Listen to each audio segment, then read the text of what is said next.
So hey guys, I wanted to talk a little bit about my EP, Magic, Blessings, and Bullshit, Volume 2, the single cycles. The first single drops May 6th, which is next Friday.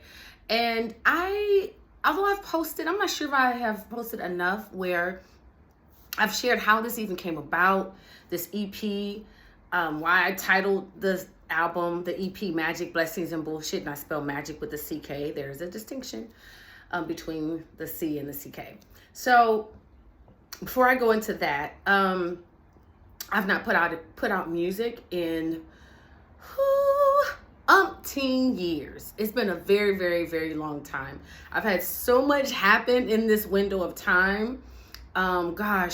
So much discovery about me, the other brilliant parts of me that I wanted to bring out to the front, such as authoring books, such as helping other moms be accountable to their yes, just adjusting to, mom life and all the being married and moving to a different city at some point, and life in and of itself that, what comes with life. So I wanted to, reintroduce myself to you. I don't have a problem with showing up this way, but sometimes it does get a little bit interesting to intentionally set it up this way. So here I am. Hey.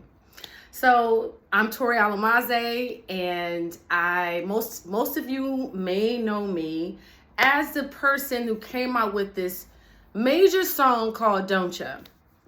And don't you wish your girlfriend was hot like me? Hey, don't you wish your girlfriend was like me? Don't ya?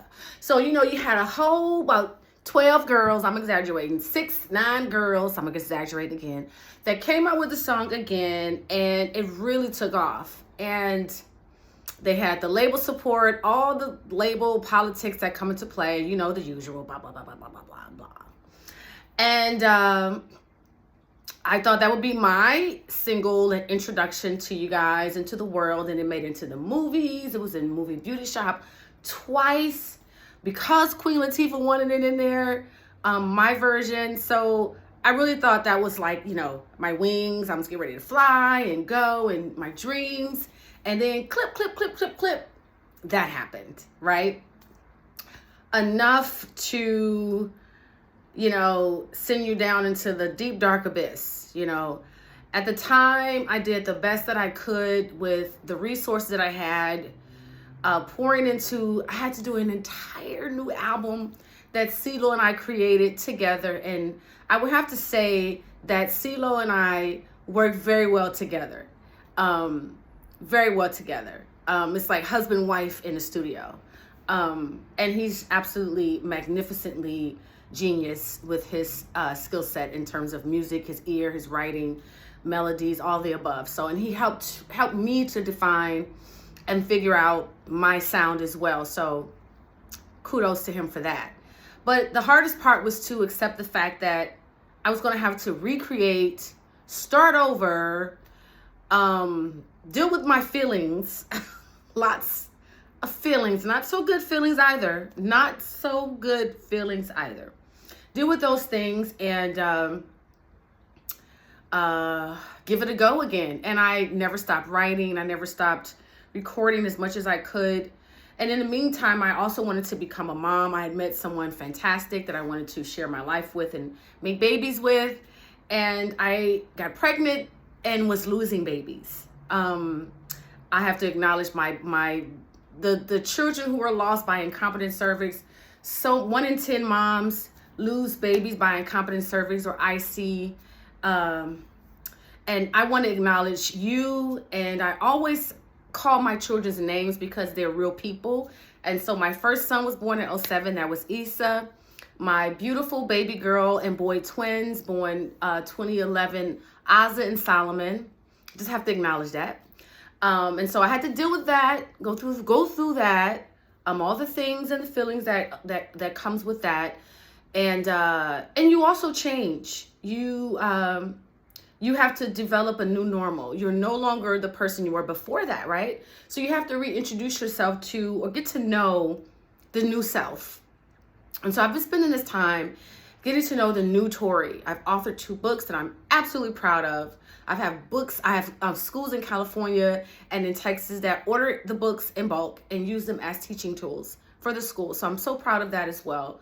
I just want to share so much about me. There is a lot about me, a lot of work that I've done, and sometimes I actually forget.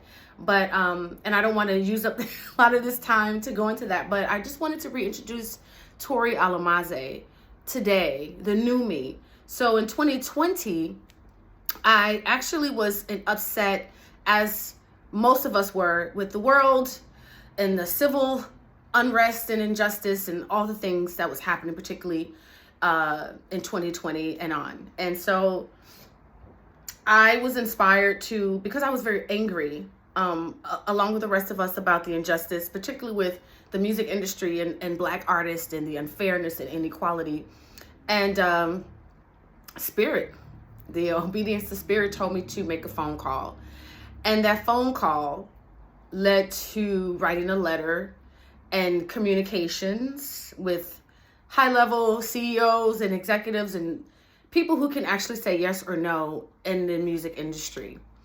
And they said yes to me in terms of giving me another opportunity, another chance, in that being a solo artist when I came out in 2000 and doing well on Billboard, charting Billboard without a visual, without a music video, without all the things that you use for PR to push a new artist, I still was charting Billboard on my own merit. And in the height of that, it was taken from me and given to people that don't look like me, right? And so although I have pushed through and have processed all that, I asked for something. I was very clear about what I wanted, and I got a yes. And so here we are today with Magic, Blessings, and Bullshit. And if you haven't heard Volume 1, it is available wherever you listen to music. Magic, Blessings, and Bullshit is Volume 1 is available on all the music platforms. And Magic, Blessings, and Bullshit Volume 2, the first single is called Cycles. I'm going to play it on the next segment, you know. And then you can hear a little piece of what that sounds like and where it came from, a little history, all my thoughts about it, just little bites of each song. And I'm glad you're here. I wanted to reintroduce myself and, a little bit about the title. So the magic came from, okay, I've always been a writer, right? Since I was a little kid, I've kept journal after journal after journal. Still have them, right? So I write down like the visuals that I see for myself. Even before I understood what that meant and the power of manifesting, I would just write down my ideal, fantastical life and the little things that I wanted to see and be, right?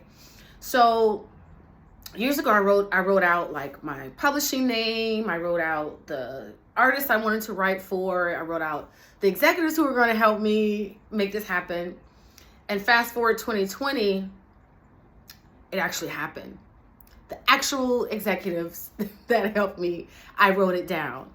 I did not expect this to happen in 2020. It's such a life-shifting moment for me because my life was going this way, and then this happened, and it's like, pump the brakes, revise, and how do we keep connecting these dots and bringing these different parts of Tori that work very well together, and I actually enjoy. How do we put these together and make it work? Because now you are assigned recording artist. Now you have obligations and responsibilities and deadlines, and it's a whole new music world, right?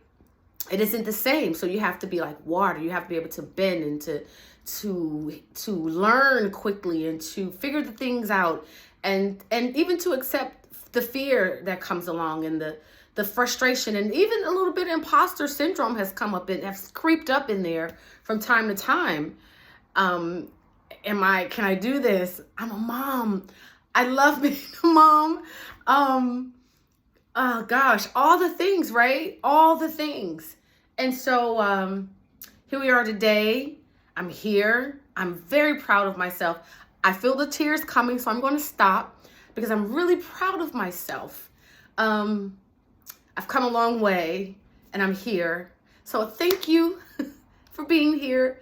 Thank you for your support Magic, Blessings, and Bullshit, Volume 1 is available. You can always click on the link in my bio, and I will be talking to you in just a minute, so stay there. And you will hear little pieces of Volume 2 snippets and the stories behind them. So thank you so much.